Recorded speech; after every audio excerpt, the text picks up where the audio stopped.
এই মুহূর্তে দাঁড়িয়ে আবারও সেই খবরের দিকে নজর রাখবো। পুরুলিয়ায় শুভেন্দুর সভায় যেতে বিজেপি কর্মীদের বাধা দেওয়ার অভিযোগ, পুলিশ গাড়ি আটকে দিচ্ছে। এই অভিযোগ পুরুলিয়ার বিজেপি সাংসদ জ্যোতির্ময় সিং মাহাতোর। পুলিশের সঙ্গে বচসা বিজেপি সাংসদের, তৃণমূলের হয়ে সভা বানচাল করার চেষ্টা করছে পুলিশ। এই অভিযোগ বিজেপি। দেখাচ্ছি আপনাদেরকে সেই ছবি।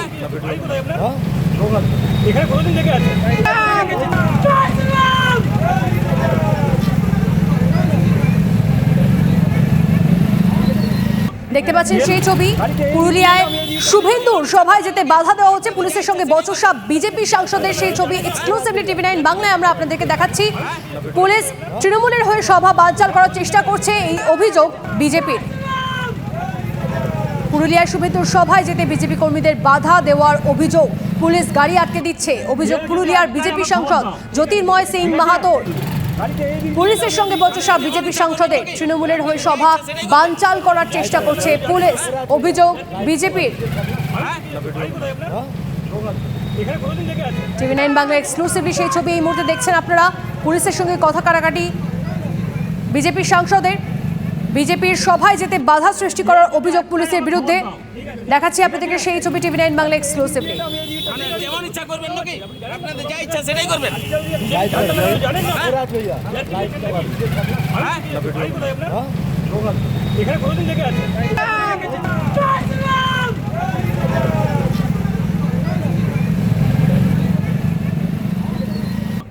কেউ যদি আটকায় আমার খবর দাও, ঠিক আছে? যেমন ইচ্ছা করবেন নাকি আপনাদের যা ইচ্ছা সেটাই করবেন।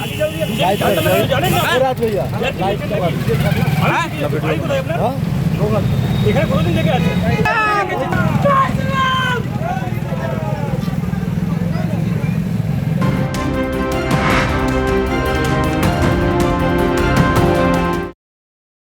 রবিবার DYFI এর ব্রিগেড জোর কদমে প্রস্তুতি সেখানে চলছে এবং কর্মী সমর্থকদের থাকার জন্য 3টি জায়গায় ব্যবস্থাও করা হয়েছে। কৃষক সভার অফিস, সিটুর অফিস, ওয়াই চ্যানেল ব্যবহারের অনুমতি চাওয়া হয়েছে। প্যান্ডেল করে সেখানে রাখা হবে CPIM এর কর্মী সমর্থকদের। শহর থেকে 7টি মিছিল আসবে। Sealdah station, Howrah station, Shyambazar, Hazra, Park Circus, central metro station, Subodh Mullick square থেকে আসবে মিছিল। জেলা থেকে হাওড়া ও শিয়ালদাতে আসবেন বাম কর্মী সমর্থকরা। মূল বক্তা তালিকায় থাকবেন মোহাম্মদ সেলিম, আভাস রায়চৌধুরী, মীনাক্ষী মুখোপাধ্যায়, কলতান দাশগুপ্ত।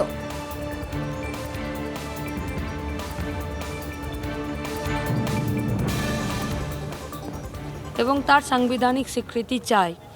যারা এর পরিবর্তে লুট করছে, চুরি করছে, দুর্নীতি করছে এবং দাঙ্গা লাগাচ্ছে, তাদের বিরুদ্ধে এই লড়াইটা বিরামহীন। ফলত এটা শুধুমাত্র নির্বাচনের নয়, আবার নির্বাচনকে বাদ দিয়েও নয়।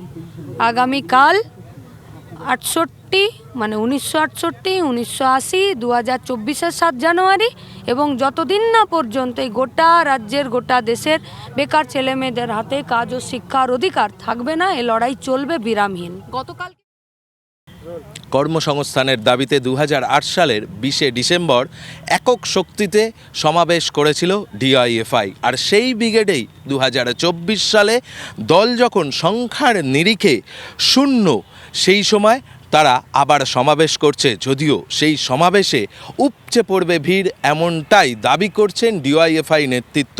একটি মূল মঞ্চ থাকছে, যার ব্যানার থাকবে ইনসাফ ব্রিগেড নামে, এবং মূল মঞ্চের দুপাশে 2টি মঞ্চ আলাদা করে রাখা হচ্ছে, যেখানে একটিতে থাকবেন CPIM এর নেতৃত্ব, আরেকটিতে থাকবেন যারা এই গত 12 বছরে শহীদ হয়েছেন, বিশেষ করে শাসক দলের হাতে আক্রান্ত হয়েছেন, সেই সমস্ত শহীদদের পরিবারের সদস্যরা থাকবেন। 12টা থেকে সাংস্কৃতিক অনুষ্ঠান শুরু হবে, যা 1 ঘন্টা চলবে এবং এই সমাবেশের জন্যে মোট 7টি মিছিল এই ব্রিগেড ময়দানে এসে মিশবে, যার মধ্যে হাওড়া এবং শিয়ালদা স্টেশন থেকে মূলত জেলাগুলোর মিছিল আসবে। তার সঙ্গে কলকাতার central metro station, Subodh Mullick square, Hazra, Park Circus মোড় থেকেও মিছিলগুলো এসে মিশবে এই ব্রিগেডে। 2024 সাল লোকসভা নির্বাচনের বছর হলেও এই যে গোটা সমাবেশ, যে চত্বর, ব্রিগেডের চত্বর, তা কিন্তু সাদা পতাকায় সেজে উঠবে। তার কারণ সমাবেশের আয়োজক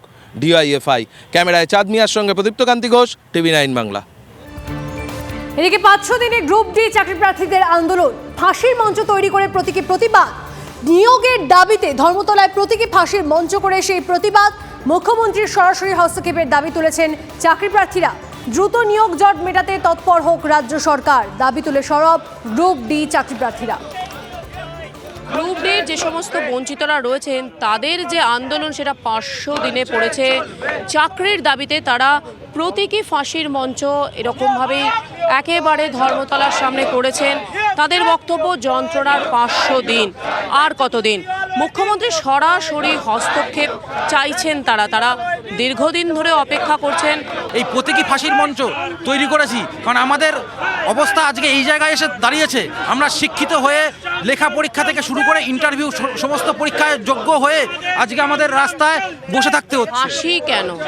ফাঁসি কেন? এরপরে বক্তৃতা যদি মুখ্যমন্ত্রী আমাদের এই কর্মসূচিতেও যদি অবগত না হয় তাহলে হয়তো আমাদের এই সমস্ত পরিবারগুলোর মধ্যে যারা যে সমস্ত ছেলেপেলেগুলো আছে তারাও হয়তো কোনো একদিন হয়তো ফাঁসির মঞ্চে এভাবে ঝুলতে হবে এবং তাছাড়া আর কোনো উপায় নেই, কারণ এই যন্ত্রণাটা একদম শেষ সময় গিয়ে পৌঁছেছে।